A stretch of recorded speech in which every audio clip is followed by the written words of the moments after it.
And showtime! Ladies and gentlemen, welcome to another episode of the ChannelPro 5-Minute Roundup. A look at news, trends, and tips for the SMB channel in 5 minutes or thereabouts. My name is Rich Freeman. I am executive editor of the ChannelPro Network, also one of your co-hosts on this program. I am joined as I am every week, by your other co-host, Eric Simpson, a business transformation and improvement advisor to MSPs and other IT partners. Eric, how goes it? Fantastic, Rich. It's a great day here in sunny Southern California. And, I was on a call with a coaching client earlier today. And, I sometimes I fail to appreciate just how nice the weather is here, even though we Californians pay dearly to live here. Yes, indeed. Yeah, you're talking obviously to a guy who's in Seattle, and we got a little bit of sunshine out there today, but I don't get nearly as much as you do. Well, let's dive into our top story of the week here, which comes to us from BitTitan.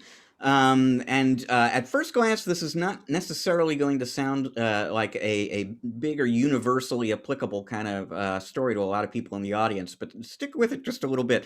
This week, BitTitan announced their first significant acquisition. About a year ago, actually, they formed a group within the company to investigate acquisition opportunities. This is the first sort of fruit of that effort. They went out and they purchased a company called Perspectium.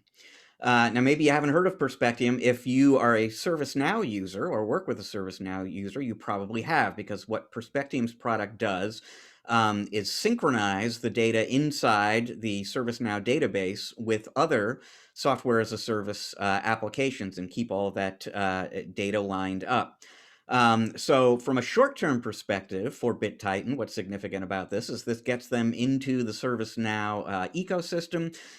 It adds a new service offering to their lineup. They can help ServiceNow users and MSPs who serve ServiceNow users keep their data in alignment across clouds, which is a good thing. What's interesting about this acquisition to me is where BitTitan plans to take it.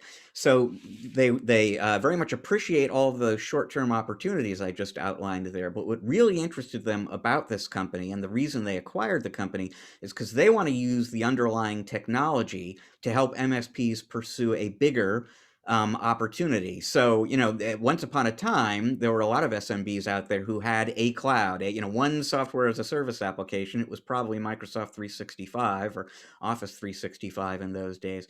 We are very much, we're in and only getting deeper into the multi-cloud world where even SMBs have 3, 5, 10 different software as a service applications and data in each one of those.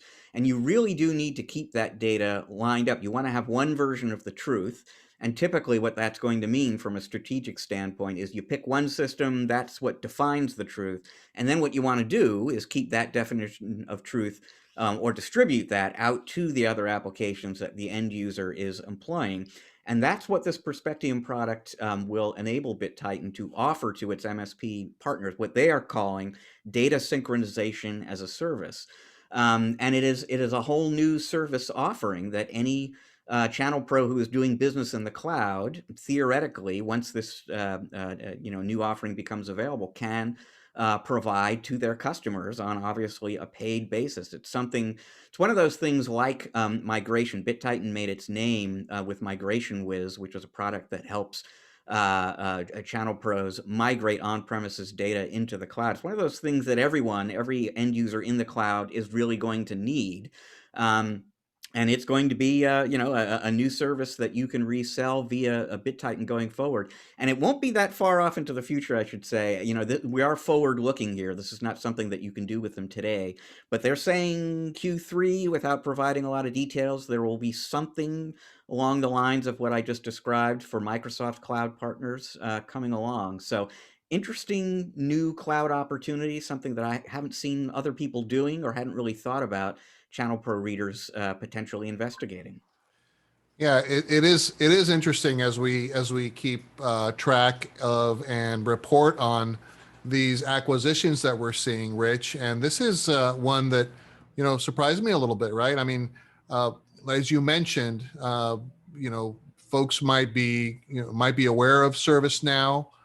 Some of our channel pros. I mean, a few of the partners I work with have some awareness and maybe even using ServiceNow really for kind of the IT service management component of service delivery, right? So this is more of their ticketing system, their PSA solution that they're using for, well, really for IT service management, not truly overall, PSA. It's not the LOB that manages the entire organization, but a very purpose-built, very ITIL focused, platform to manage those service requests and lifecycle management of incidents and problems.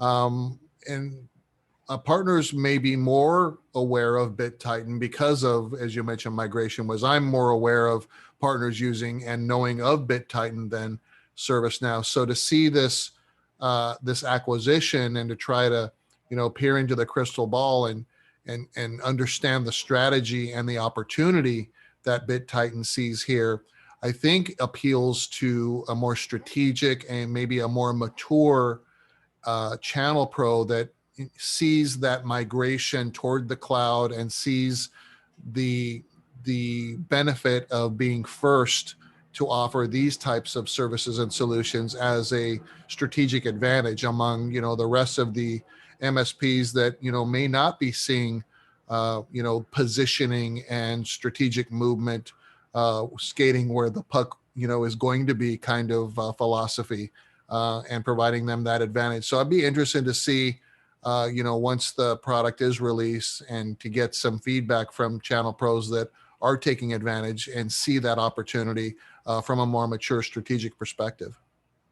Yeah, and again, it's sort of a forward-looking story. We don't quite know, what this service is going to look like and how it gets priced and all that other good stuff coming along probably within the next few months. But yeah, definitely a service and an opportunity worth keeping an eye on.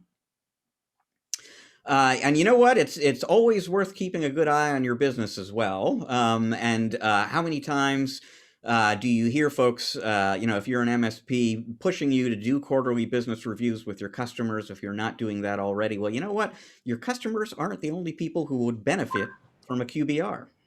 That's right, Rich. And I know, a lot of folks are going to kind of think twice about what I'm about to present as today's tip of the week, but it's really about conducting your own internal quarterly business review and tracking and measuring the things that are important for you in your business. Now we're, a little bit past the end of Q1 now, so it's time to really focus on this. And if you're the type of channel pro or MSP that struggles to schedule and conduct quarterly business reviews for your clients, I mean, obviously that's opportunity that you're leaving on the table in terms of building strategic relationships with your clients and uncovering other revenue generating opportunities. That's an external facing QBR or strategic business meeting you'll have with your clients. The meeting, the internal QBR that you should be having for yourself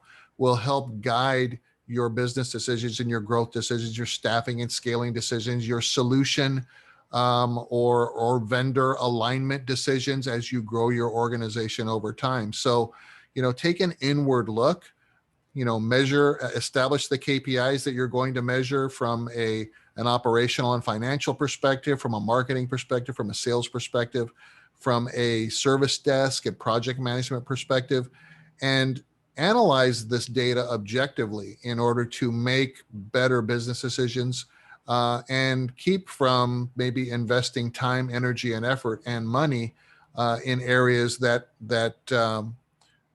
may distract from the core things you should be working on to move the needle. So, Eric, I mean, who should this meeting involve? Is this a company-wide meeting? Is this you and your leadership team, if you're big enough to have a leadership team? Who should participate in these QBRs? Oh, great question, Rich. So it would be the folks that we've identified and designated to be responsible for the performance in each of these units, right? So we've got someone that is our financial leader, operational leader. We've got someone that's in charge of marketing, someone that's our sales leader. Certainly from a service delivery perspective, it may be, a VP of service or a service manager. The folks that will be responsible for gathering this data and presenting it to the core group in order to help us analyze and track over time. And I don't want to suggest that we make change every quarter, right? Too much change too quickly can backfire on us. This is more of a meeting where we are analyzing and comparing our progress against our strategic plan or business plan for the year, right? Are we tracking well against the business plan? Are we not? And should we be making subtle adjustments along the way? So again, it's a strategic meeting. The folks that are involved will be the folks that are responsible for the performance of these different units, and then we'll be sharing that performance data in order to help guide the future direction of the organization. Yeah, an important and a helpful distinction, because we've spoken on the show before about, bigger annual conversations with the company about strategy and direction and differentiation and all of that. And this is not, this doesn't detract from or collide with that at all. This is just a matter of ensuring on a regular basis that you are still on track to accomplish the bigger goals that you set up for the company at the beginning of the year. Correct. Yeah, that annual, kickoff for the new year, that is presenting the plan, right? Presenting the plan and the strategy for the year moving forward to everyone, giving everyone, their goals and their milestones, and then establishing the reporting metrics and things like that.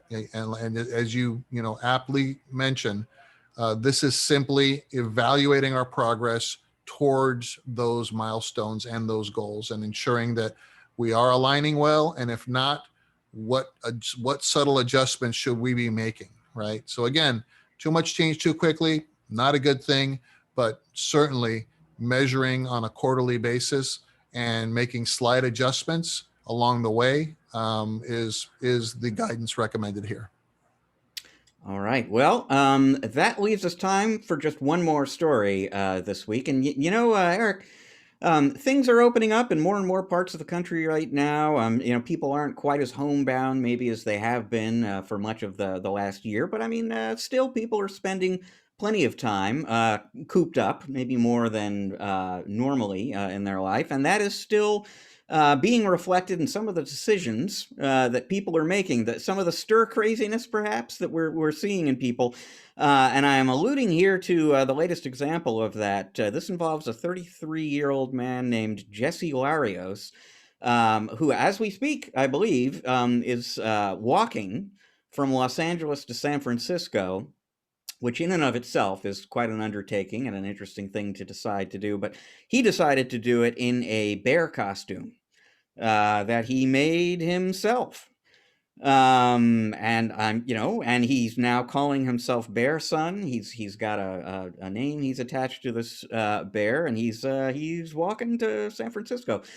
I'm sure it seemed like a good idea at the time, and he is in fact turning it into a good idea. He has a GoFundMe set up for this because he is gaining attention online. As of this article I'm looking at now, he had already raised $7,100, and when he gets to San Francisco, he's going to kind of put it up for a vote. What do we do with the money? Because this isn't for him.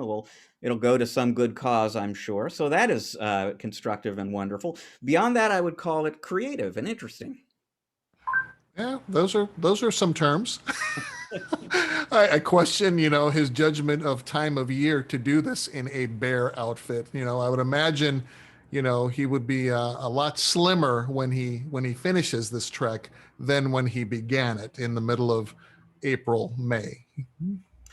I've heard of less painful diet plans than that, but yeah, that should help. That'll work.